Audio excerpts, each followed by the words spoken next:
Wednesday to you all. I hope that you're doing well today and that you are enjoying the day. Thanks so much for joining me for 5 to 7 minutes for a devotional on this Wednesday morning.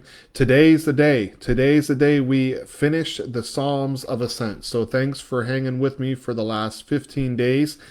Excuse me, as we walk through these Psalms of Ascent. We're in Psalm 134.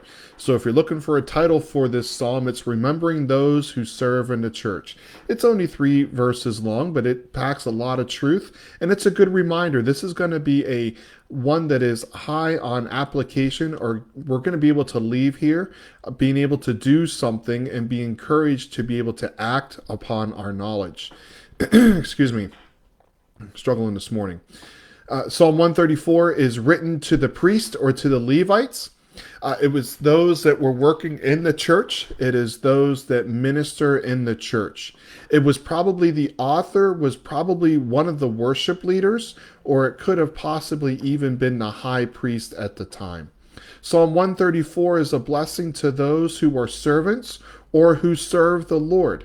Now, this psalm is interesting because the previous 14 Psalms of Ascent, we have focused on their heart as they have walked up to Jerusalem, as they prepare for worship. Psalm 134 was sung as the pilgrims or as the worshipers left the temple after they were heading home after their time of worshiping the Lord. So if you're looking for church wording, this would be like the doxology, something that was said after the service. It was sung to those who served in the temple, those that would stay there and do the cleaning of the temple, those that helped in the sacrificing, those that read the scriptures, those that stayed and prayed, those that provided security for the building.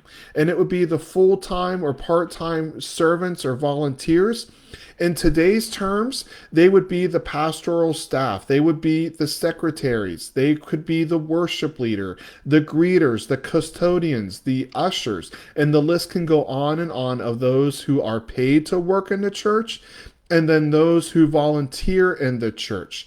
As the pilgrims or as the worshipers left the temple, they would pray and ask the Lord to bless those who stayed behind for the next group of pilgrims to come and worship. Not everyone gathered together in one time. So in today's terms, they would have multiple worship services, and they would have to take time to reset, to clean, and to prepare for the next group to come in. I don't know how big those groups were, but it was not just one massive group. It was many small groups. And so the staff and the volunteers would have to stay there days upon days as the worshipers came in and as they came to prepare their hearts and worship the Lord. And they would come and they would stay behind and they would wait for the next group. So the group that left, they would sing Psalm 134 as a way of blessing those that were staying behind to minister.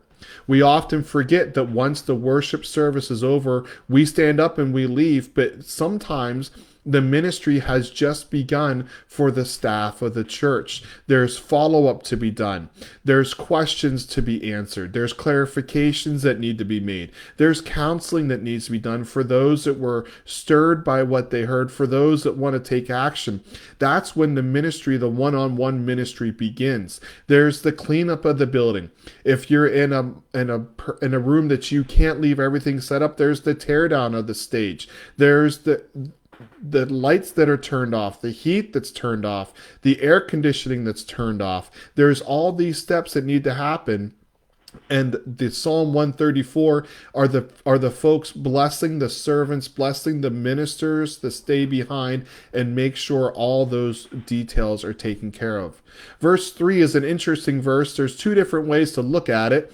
Most commentators say both ways are acceptable. Verse 3, it's the people can, if you look at it, it says, "May the Lord, the maker of heaven and earth, bless you from Zion." So this can be either sung by the people praying God's blessing on the ministers, or it can be sung by the ministers praying a blessing upon the people as the people have left and are giving encouragement.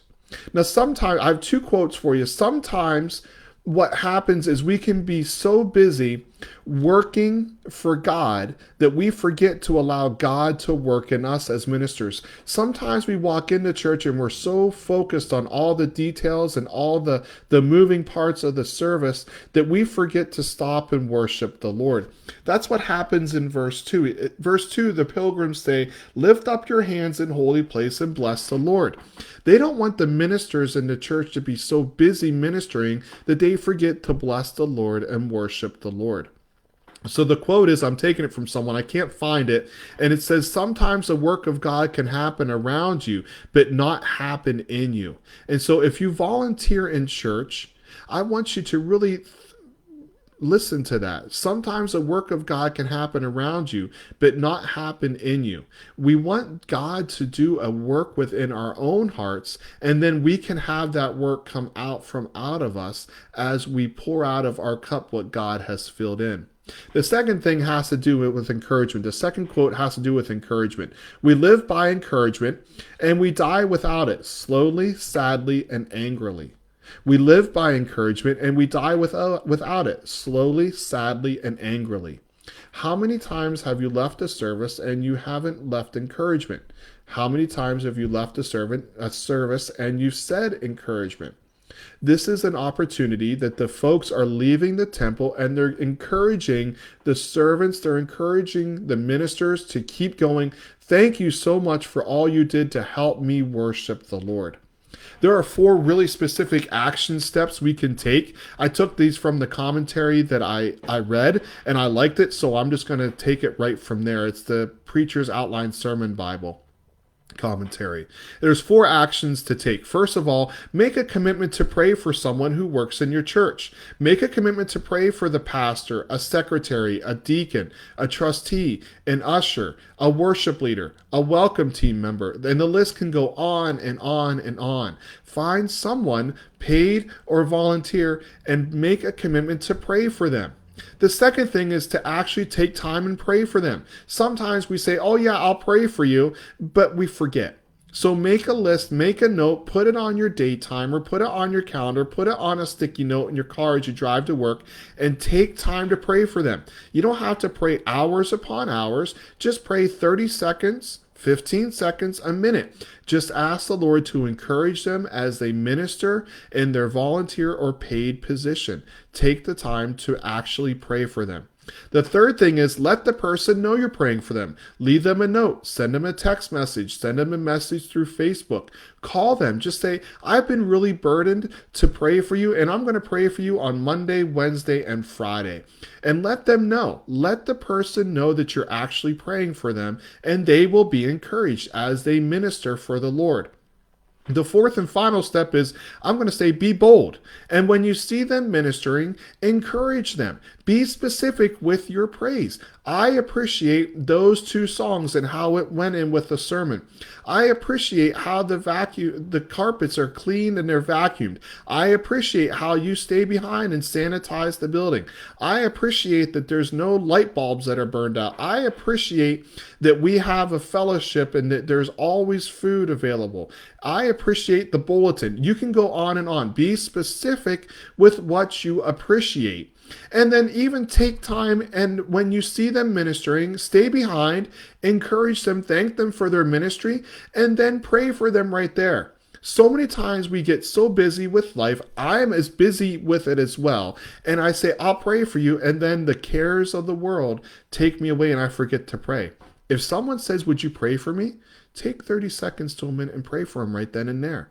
Take the time to pray for the person, that they would have a heart of encouragement as they take and minister during that time. 4 things to do. Commit to pray for someone, actually pray for someone, let the person you know that you're praying for them, and then be specific in your encouragement and prayers for them. I hope that you've enjoyed our Psalms of Ascent the last 15 days, and that they have prepared your heart for worship for the Lord, and then you can also encourage those as they minister to you. I'll see you tomorrow. We're going to have one day, and then I've got a surprise for the next weeks of devotions. I hope you have a great Wednesday. I'll see you tonight for Bible study. It's uploading right now, or I'll see you in the building at 6:30. Hope you have a great Wednesday.